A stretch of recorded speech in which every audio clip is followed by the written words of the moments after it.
ब्रेकनंतर बातमीपत्रात पुन्हा एकदा स्वागत। बातमी नाशिकमधनं पाहूयात। नाशिकमध्ये मुसळधार पावसानं गोदावरी नदीच्या पाणी पातळीत मोठी वाढ झाल्याचं दिसतंय। रामकुंड परिसरातील सर्वच मंदिरं पाण्याच्या खाली गेली आहेत। रामकुंड परिसरातील रामसेतू पूल पूर्णतः पाण्याखाली गेल्याचं चित्र आहे, तर गाडगे महाराज पुलालाही पाणी लागलंय। गंगापूर धरणातून 13,000 क्युसेक्स पाण्याचा विसर्ग गोदापात्रात सुरू आहे। गोदावरी नदीच्या काठावर असलेल्या बाजारपेठा, नागरी वस्त्यांमध्ये आता पुराचं पाणी शिरलंय। प्रशासनाकडून जीव धोक्यात घालू नका असं वारंवार आवाहन करूनही पुराचं पाणी बघण्यासाठी नागरिकांची गर्दी पाहायला मिळते।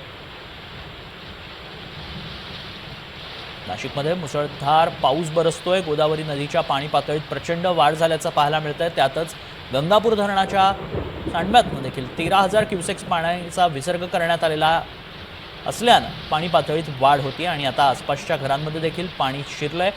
रामकुंडावरील सगळीच मंदिरं पाण्याखाली गेल्याचं पाहायला मिळतंय। त्यामुळे पावसाचा जोर नाशिकमध्ये अजूनही कायम असल्याचं चित्र आहे आणि त्यामुळे पाणी पातळीत वाढ होती।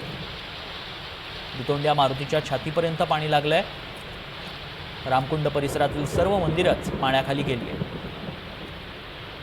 गोदा काठावरील बाजारपेठा असतील, नागरी वस्त्यांमध्ये देखील पाणी शिरल्यानं घरातील संसारोपयोगी साहित्याचं नुकसान झालंय।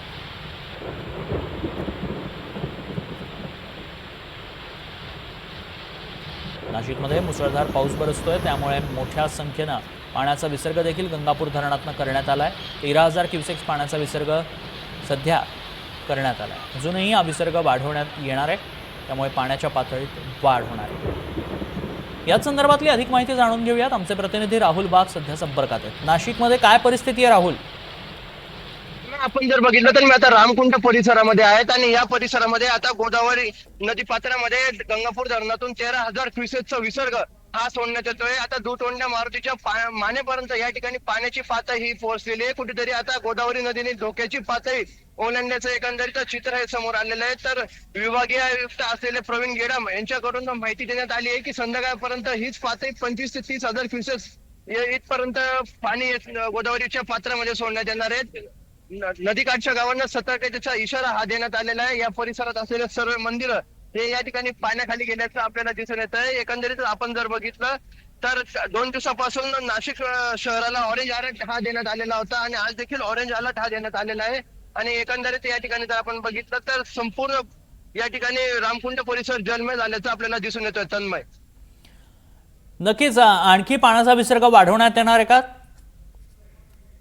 आता सध्या 13,000 क्युसेकचा पाण्याचा विसर्ग हा गोदावरी पात्रामध्ये करण्यात येतोय। आता त्याच्यावर वाढ होऊन 14,500 क्युसेक पाण्याचा विसर्ग करण्यात येणार आहे आणि संध्याकाळपर्यंत त्याच्यात वाढ होऊन जवळपास 25,000 ते 30,000 क्युसेक पाण्याचा विसर्ग हा गंगापूर धरणातून या ठिकाणी गोदावरी नदी पात्रात करण्यात येणार आहे। खरं तर आपण जर बघितलं तर गंगापूर धरणाच्या पाणलोट क्षेत्रामध्ये मोठ्या प्रमाणात वाढ झाल्यामुळे एकंदरीतच हा संपूर्ण विसर्ग हा गोदावरीच्या पात्रामध्ये करण्यात येतोय। त्यामुळे या ठिकाणी प्रशासनाच्या वतीने सतर्क राहण्याचं आवाहन हे नागरिकांना करण्यात येते। काही वेळापूर्वी संपूर्ण प्रशासकीय यंत्रणांनी या ठिकाणी गोदावरी परिसराची या ठिकाणी पाहणी केली।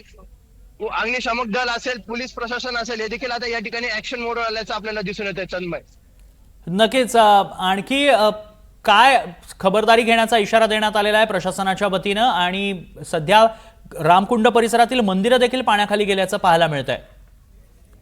तन्मय, आपण जर या ठिकाणी बघितलं तर देव मामलेदार मंदिर असेल किंवा अनेक मंदिरं या ठिकाणी पाण्याखाली गेल्याचं आपल्याला दिसून येतंय। काही वेळापूर्वीच प्रशासकीय अधिकारी, विभागीय आयुक्त असतील, नाशिकचे पोलीस आयुक्त असतील, नाशिकचे महानगरपालिकेचे आयुक्त असतील, नाशिक जिल्हाधिकारी असतील किंवा आपत्ती व्यवस्थापनाचे अधिकारी असतील, यांनी या संपूर्ण घटनास्थळी भेट दिली, पाहणी केली, या संपूर्ण परिस्थितीचा आढावा घेतला। अग्निशामक दल या ठिकाणी तैनात करण्यात आलेले, त्यांचे अधिकारी या ठिकाणी तैनात करण्यात आलेले, त्याचप्रमाणे पोलीस अधिकारी देखील या ठिकाणी तैनात करण्यात आलेले। चोख अशी व्यवस्था या ठिकाणी प्रशासनाच्या वतीने करण्यात आलेली आहे।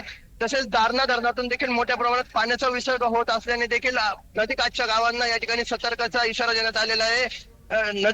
नदीकाठच्या परिसरात बांधलेले जनावरे काढून घेण्याचे आदेश देखील या ठिकाणी आता प्रशासनाच्या वतीने देण्यात आलेले आहे। एकंदरीत आपण जर बघितलं तर आता कुठेतरी गोदावरी नदी ही धोक्याची पातळी ओलांडता आपल्याला दिसून येते। तन्मय, नक्कीच राहुल, आणि दिलेल्या सगळ्या सविस्तर माहितीसाठी धन्यवाद।